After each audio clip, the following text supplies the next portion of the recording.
Welcome everyone, back to another edition of Cat's Eye on the Future, the show where each week we use the cards and runes to see what some of the most likely issues and energies coming up soon are likely to be.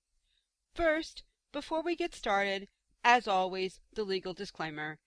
All readings used on this show are for entertainment purposes only, but like any form of entertainment, can be used as a tool for educating yourself, and then use that education towards making your own very personal decisions. Now, that's out of the way, and since we've got a busy show this week, let's get started. This week, I'll be out of town when this show actually airs, so I'm recording it on Thursday, June 20th, and I'm going to project my readings out for 2 weeks rather than just one.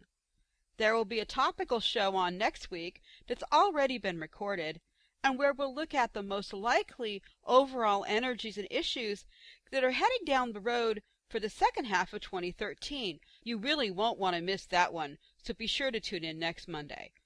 But because of a major focus of this show is to ferret out the shorter term issues and the subjects and energies affecting our lives as close to the reading as possible, this week I'll go out for 2 weeks instead of one, so we can have some clues as to what is coming up during the last part of June and also that early part of July. First, I'll do a really quick review of last week's reading so we can get some context in which to place the main show reading. Now, last week's review, we noted the cards were Fortune, Father, Beast, Skills, Death, Never or the Raven card, Issa, and Thurisage. Now, we saw concerns about fortunes, a father who may turn into a raging beast, or a lot of raging emotions flying around. There were skills, possibly for death, some final endings. And the Raven Never with Issa making things free up, or at least uncovering something frozen, and maybe Thurisage Thorn pricking them and bursting this episode wide open. And I went out a bit on a limb last week and suggested there was likely to be a conflict or war coming soon that might very well be created by folks who think they will improve their fortunes by promoting it, or who maybe feel threatened that they don't promote something that their fortunes will go away. Even if the conflict did not occur during the past week, and so far we've had a lot of rumors, local conflicts, we had some obvious political diplomatic conflict at the G8 meeting, but we haven't had any outbreaks of an obvious World War III yet, at least not at Thursday. But I felt that the setups were going on, and the training of the young had begun, possibly for this war. The beastly fathers either could be world leaders getting together and taking a nasty turn. Instead of protecting people, they're actually protecting their own interests, or what they perceived as their own interests anyway. Or perhaps the nickname for the Russian Tsar, Little Father, was getting Russia into kind of a combatic mood. But the first things might be frozen, or something that had been frozen in place for a long time would probably likely melt or kind of gradually come away, or even be like sort of pricked open, and that could start the conflict. Well, again, as of this afternoon, Thursday, July 20th, we have so far seen a really shaky and unhappy G8 meeting take place earlier in the week, one where the real issue of the Syrian conflict dominated, but their attempts to take up other issues were just kind of thwarted because of this, and the Little Father, or possibly Tsar Putin, since the leader of Russia is pretty much the Tsar in everything but name, he pretty much personally called the shots and made the U.S. and some of the other Western countries look pretty powerless.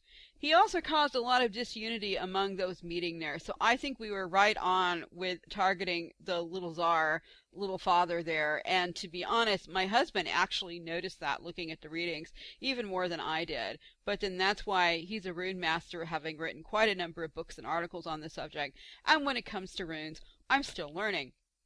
Anyway, it almost looks like, as if for now, The issue of a major war, especially possibly in Syria or elsewhere in the Middle East, with major powers all getting involved here, not just superficially, but really involved here, seems to have been put on the table, or that stuck Isa frozen ice energy, which I think really is there. But it is still a very large thorn in the side of geopolitics at the moment, that thorn rune, and many fortunes are likely to rest on what comes next. As always, there were other smaller manifestations of these energies, but because of the time it's going to take to do a double forecast this week, I'm going to leave it to my listeners to go back and review events and those predictions. If you find something really interesting, please feel free to go and talk about it on the TimeMonkRadioNetwork.com forums. We're really encouraging people to go there and talk about the Time Monk Radio Network shows. And also, I'd love to hear your feedback and see what you have to say. The energies can manifest in so many ways on so many different things during any time period that it really helps to have feedback, because I can't be everywhere and watch everything, even though I'm kind of a newsaholic. I decided this time to actually ask just one question. But I split the answers into a separate reading for each week. I reshuffled the cards and runes before reading for the second week, just in case the cards or rune wanted to repeat themselves. And it turned out that something very important did just such a repeat, which is why it's always a good idea to allow the cards and runes the fullest chance to express themselves that you can give them when looking at a question. So, what is our overall question? What are the most likely energies and issues that will be coming up for the 2-week period, Monday, June 24th to Sunday, July 7th, 2013? And we look first at week 1. Just looking at this reading, I can see that a definite pattern continues of an ending card or a runic combination totally upending the energy of the previous reading. This has happened often enough now to become a pattern on its own at least 3 times. This suggests to me that the current time period, probably for at least the rest of this season, either summer or winter, depending on where you are in the world, is likely to be one where situations are just going to be likely to suddenly upend or go off in another direction really quickly, and that surprises and surprise endings may very well be the order of the day. We can just expect them. But let's break down the reading first, and then tie it all together and see how this apparently kind of smooth, or at least smooth starting reading gets upended in a similar fashion as it has during some of the previous week's readings. First, we get the beauty card. Now, the beauty's a wonderful card, with a lovely young woman standing before a stained glass window. She's seeing herself as beautiful for the first time. This card usually shows up in personal readings, especially for women, but either gender, as a signal of new self-esteem or self-love. You see it a lot after a relationship collapse or other life passage, and the person is now getting their feet back. They're starting to get back into the flow of things. But it can also be about vanity, maybe being a little stuck on yourself. And this card comes with a tendency to be so absorbed with only your own life that you don't see anything beyond it, especially if things in your own life are going fairly well or smoothly, or at least not too bad. I think for a current events reading, this suggests that the start of next week will be a time that for a while many people will be able to bask in the lovely sunshine, or at least improved weather in the northern hemisphere. They'll be somewhat able to turn off their mainstream news, at least inside their own heads, and concentrate on what's going on in their own life for a change. Most people really prefer to do this anyway, with the outside events only capturing their attention when something really astonishing or unusually happens, or it happens to directly affect them. So, at the start of next week, the combination of the beauty and the next sun card suggest a nice, more laid-back time period. A time for relaxing a bit, enjoying the weather, going to the park, taking a vacation, or planning a vacation, even if it's going to be spent near home, Especially in the United States, I think people will be starting to focus on the July 4th holiday as much as anything. Television's going to be mostly reruns. And even the U.S. president's been out of town and on vacation, so there's just not a lot going on except people planning their summer barbecues and getting ready to kind of relax. Now, the voyage card, well, I think it indicates a shift in the wind direction, probably geopolitically. We saw that starting to develop last week with the fallout from the new alliances, strained friendships, and other follies. It's also why I think about this vacation summertime theme. A lot of people are also going to experience a certain amount of continued anxiety about sort of where the shift of state is headed. That is, when they take time off their own ideas of travel and vacation and actually think about it. I think this will be true especially in the Western world. Remember again that although I'm reading for the world as a whole, North America and Europe tend to be my focus because I was born and grew up in one, and I live in the other. And I think this sort of drifting along energy is much more for the Western nations, and especially their populations, than probably some other places in the world that I'm not as attached to. But there's cautions and perhaps even a heads up in the last two cards. The Sage and the Wheel. The Sage card is an old man studying his books, learning from the past, but also writing out new information for the future. This card can sometimes serve as a warning about the remembering and learning from the cycles of history. And I'm totally convinced that this is part of the meaning here. Because while we may see some elder statesmen or women, perhaps a scientist or an other leader, coming to the fore and making some news this week, the energy would be there for that when you see this card, as well as things like, historical announcements, new projects in archaeology, new finds, this kind of thing. But I think the Wheel card coming right after the Sage pretty much spells out that the historical cycle lesson warning may really be the top-notch energy here. The Wheel card is the wheel of fate, changes, cycles, karma, and everything like that. It is pretty much the same card you see in a standard tarot deck, and it says to pay attention and study the cycles of time. Look at actions and consequences. That old concept of karma here. And it also suggests that something will happen that may be fated in your personal Wheel of Fortune, or in this case, all of our personal Wheels of Fortune. Or perhaps even the Wheel of Fortune of someone this is targeting. That's the other thing to remember about this wheel. In a regular tarot deck, this is often called the Wheel of Fortune. And Fortune is in fact the card we saw leading off the previous week's reading. So last week we start with Fortune, now we're getting the Wheel of Fortune. In the same way that this week starts out with a combination of beauty and probably distraction, self-absorbed thinking, well, a little bit of a central focus on me, and personally focusing on me definitely has its place.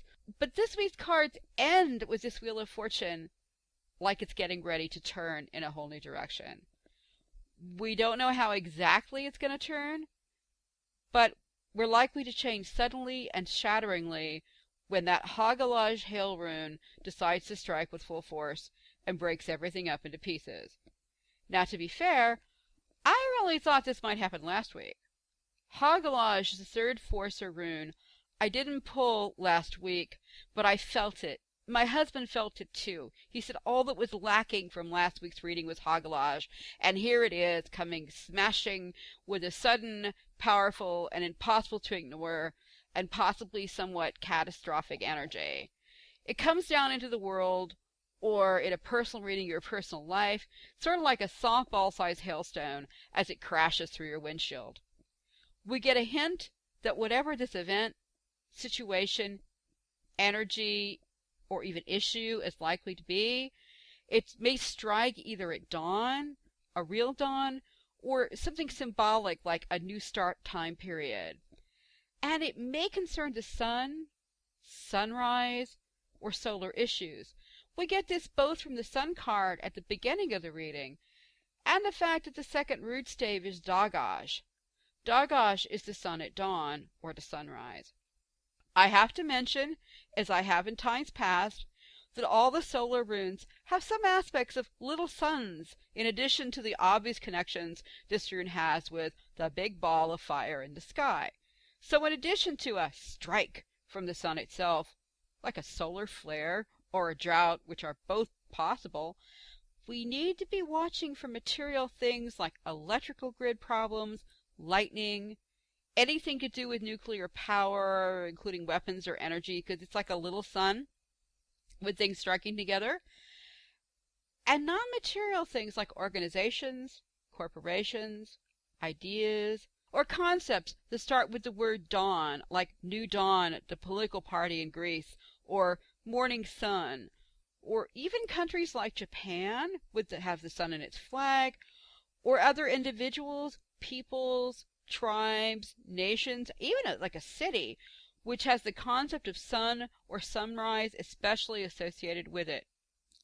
What we really have here is a cycle-based or fated situation that involves both fire and ice and hits suddenly and with very little warning.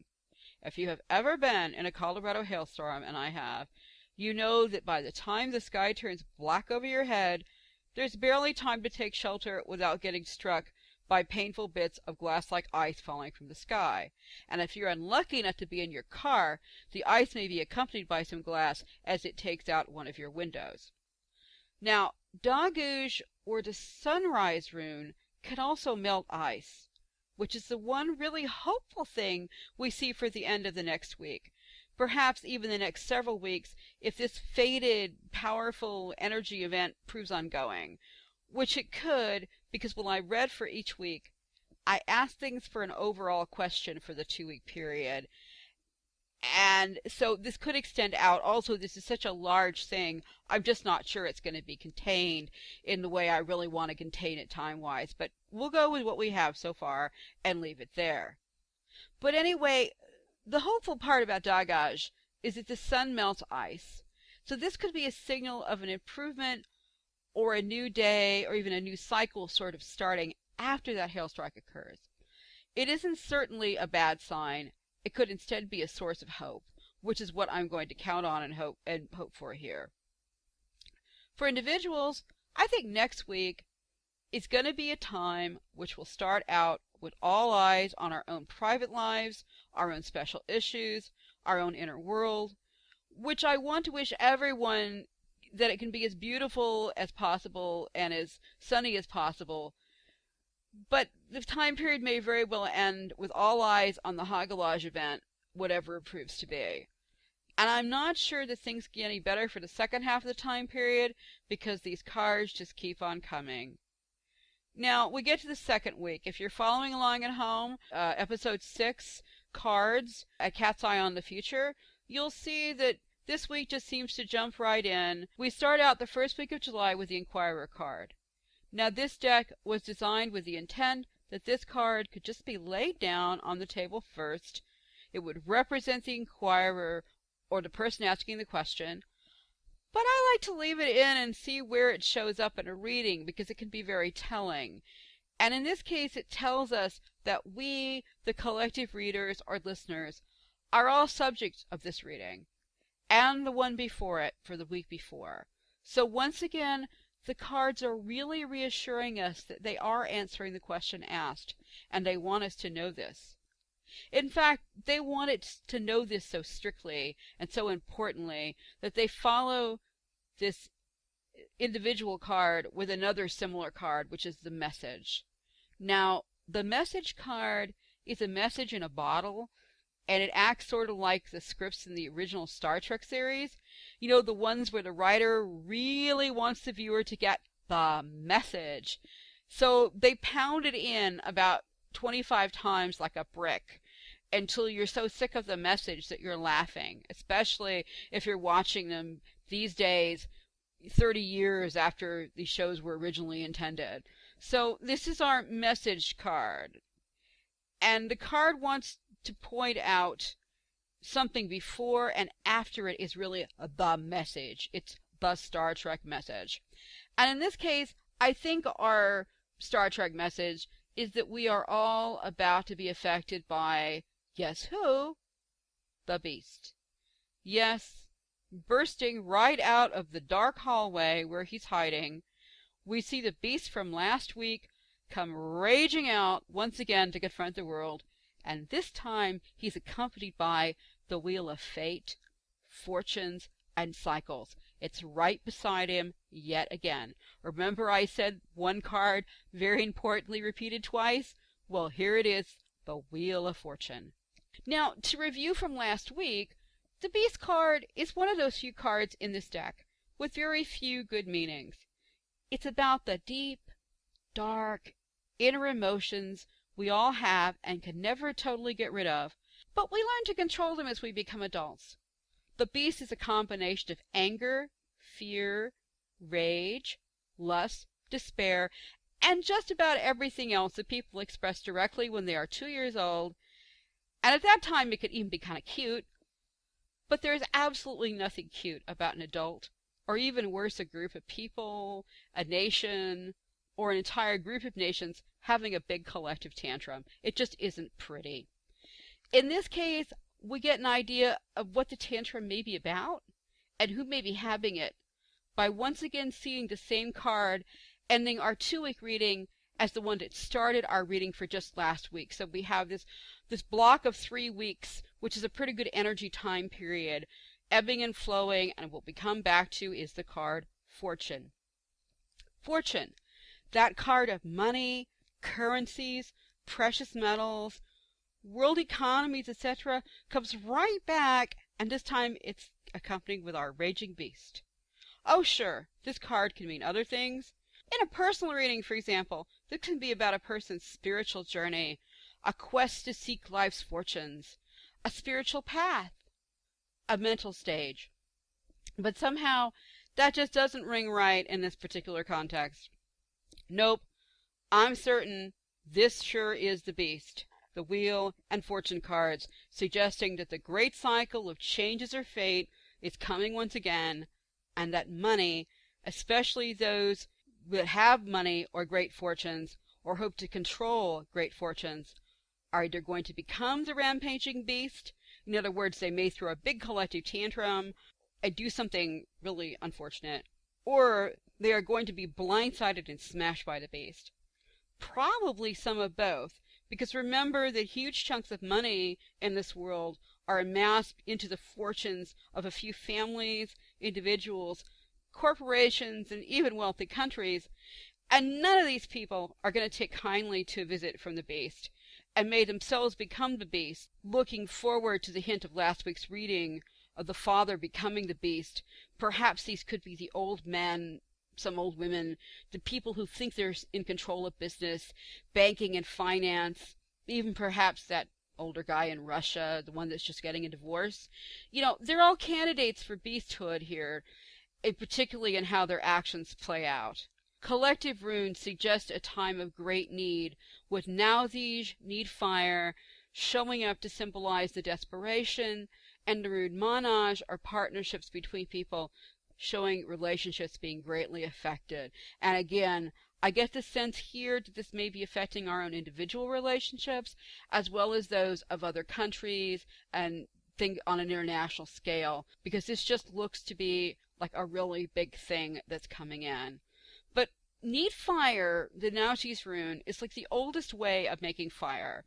And the image of people rubbing together 2 sticks of fire together just to keep warm, to keep that raging beast away from their home or away from the door, is really striking on its own, and it's a really, really ancient symbol, again, affecting very personally and very much at your own door here. The fact that human partnerships, unions, relationships are going to be profoundly affected by this need also suggests to me a possible economic situation that will simply be impossible for the average person to ignore. That hogwash, again, may very well be partly this economic situation. Now, while the beast and the threat to fortunes may not be the actual event flagged by this hail rune, as I said, it certainly seems to be connected to it, and could become as the result of it. If the hail rune is, say, itself is, say, real severe weather, say, actual hail, wind, lightning storms covering a large part of the U.S. or, say, Europe, there would almost certainly be a strain on many fortunes in the aftermath. However, as always, the energies may decide to express themselves in less dramatic and less explosive ways than I've been talking about here. All those fate and fortune cards, especially repeated, tend to suggest that whatever this is, it is likely to affect most everyone. At the very least, take our eyes off ourselves after that first bit of the first week, and it may go in as long as the entire month of July. Well, it's possible that the Hagelash strike is the start of a war, or at least a first strike of something that helps create a greater conflict. My hunch right now is that rather than this, it may be another push that gets the ball kind of rolling further down the road in that direction.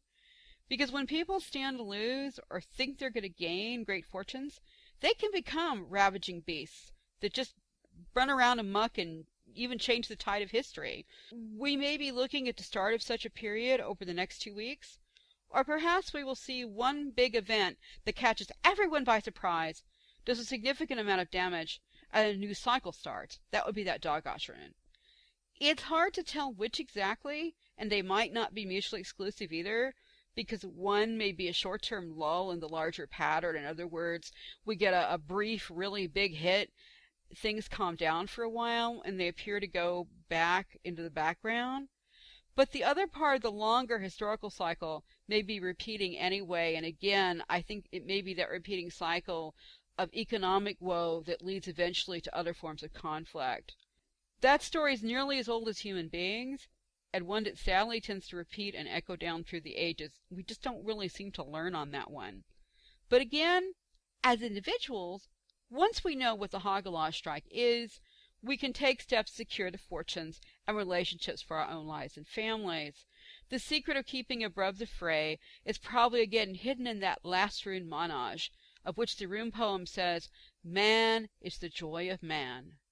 So be aware that in your own personal life, as well as in the outer world, that energy for Hagelash or sudden unexpected strikes is likely to be there.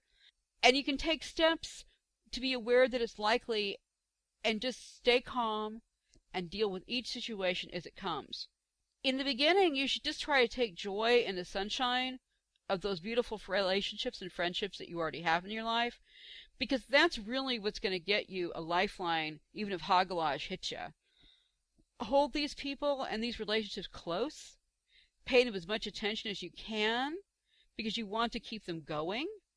And they're really what matters right now. Fortunes, even hailstones, come and go. But it's really love and relationship that holds us all together. That was a rather unexpectedly heavy reading for the next 2 weeks. Hopefully the personal reading will be somewhat on the lighter side. So stay tuned, and I'm going to get some tea, and then we'll be right back after these short messages. All the music used on the show today is from musicalley.com, your source for free-to-air music for podcasts. The artists place their music up for free to air in hopes that you, the listener, will visit their site and purchase some of their outstanding musical offerings. So after the show, why not visit musicalley.com and explore their extensive playlist? And she sings, she goes home in the evening with the dew all on her wings.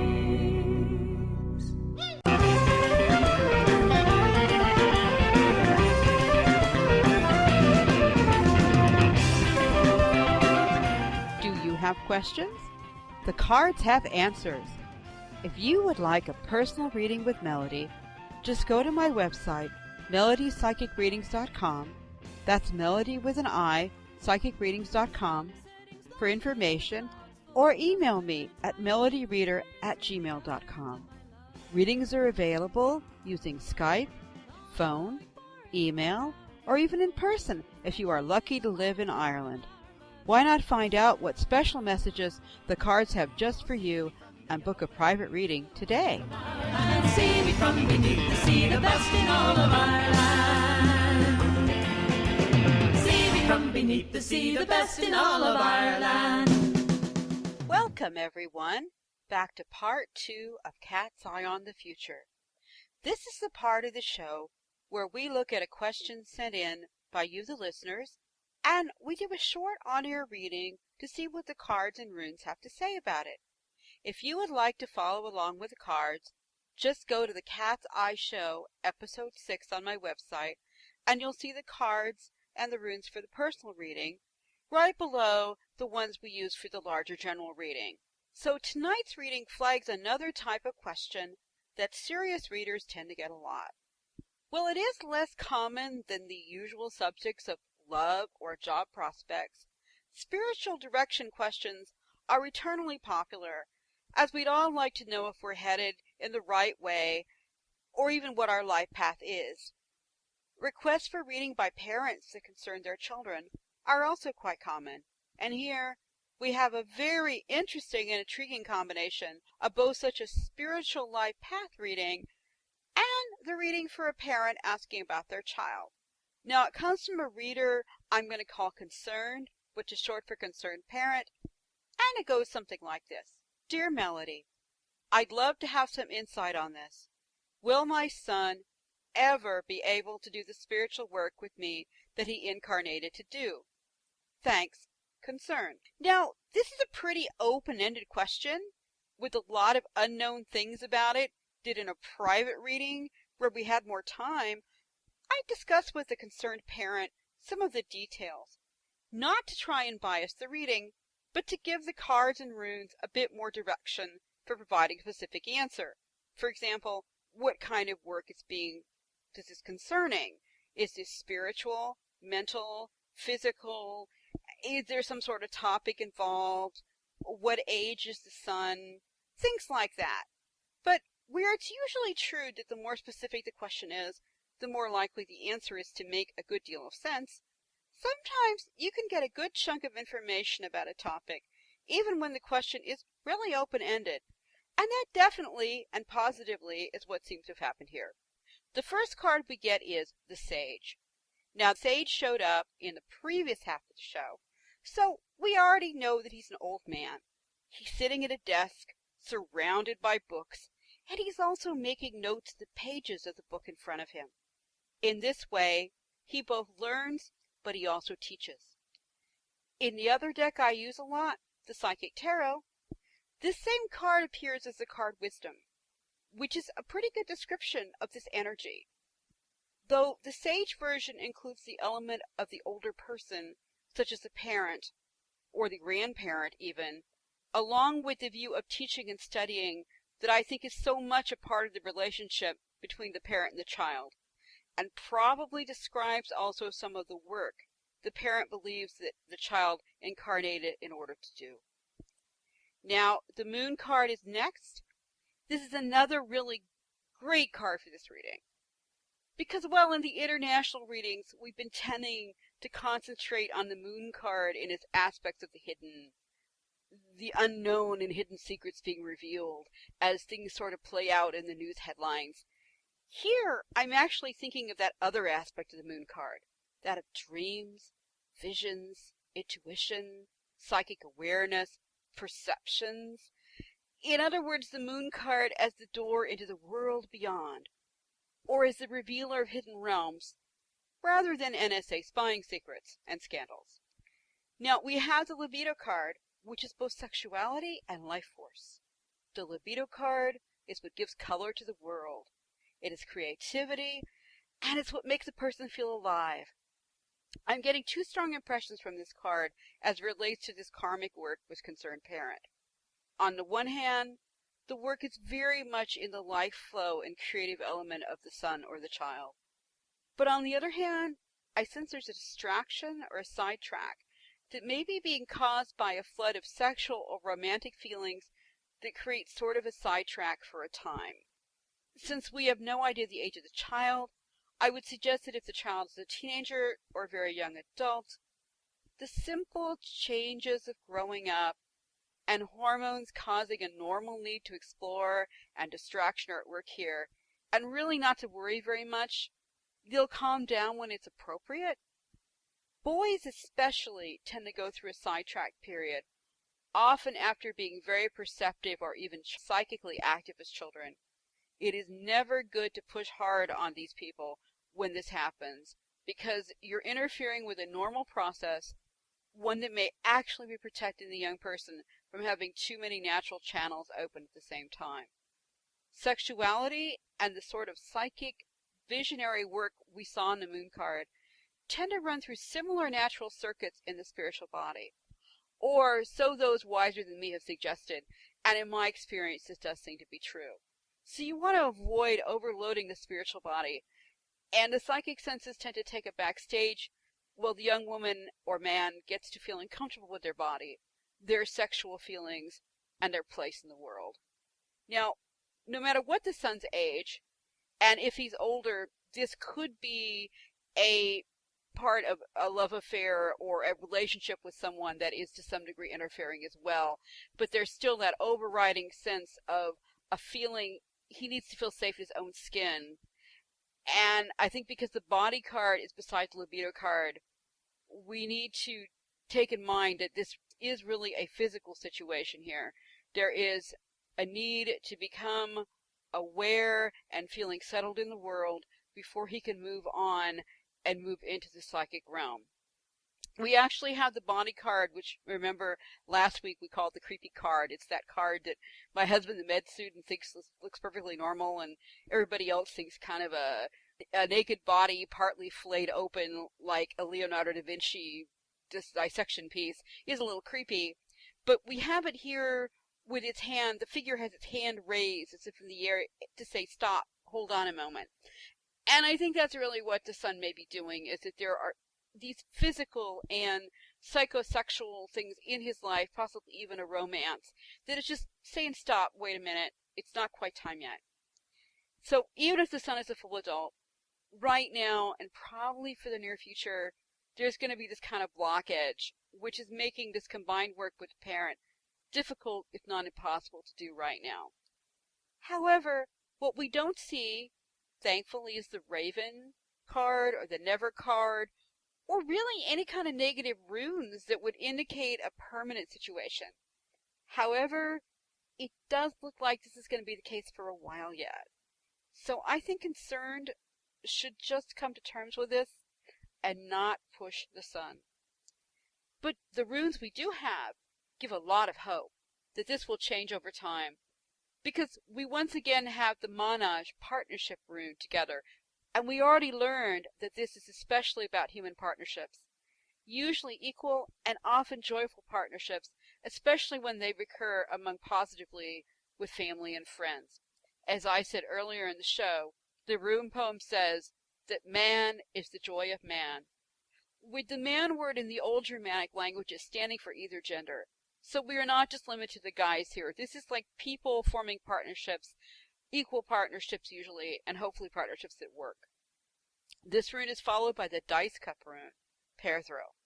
Pair throw is very much like the Wheel of Fate and the Wheel of Fortune card that we saw the previous reading, only it's much more like your dice have been rolled, or this fate is likely to occur. Sometimes it can also be a bit more open-ended. The dice could roll either way. There's an unknown outcome at this time. I think we see a little hint of that here, because after all, the sun does have choices to make that will affect the outcome.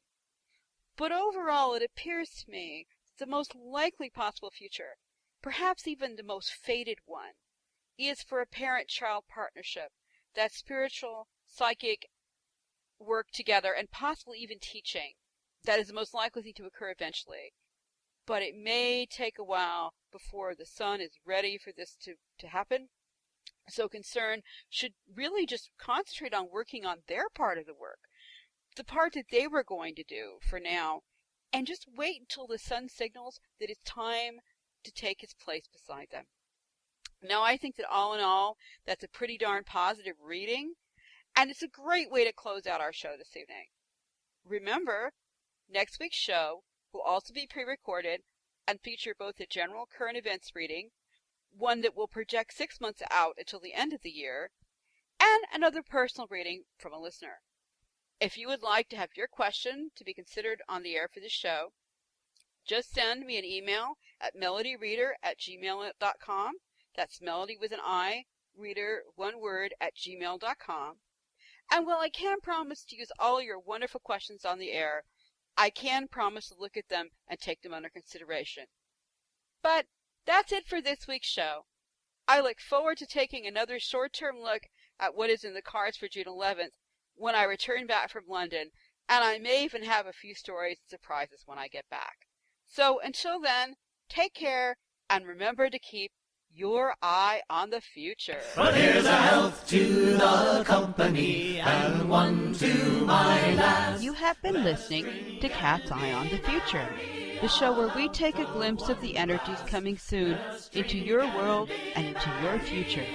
Be sure to join us again next time when we explore another chapter of Cat's Eye on the Future. Again, but here's a health to the company and one to my last. Let's drink and be merry all out of one glass. Let's drink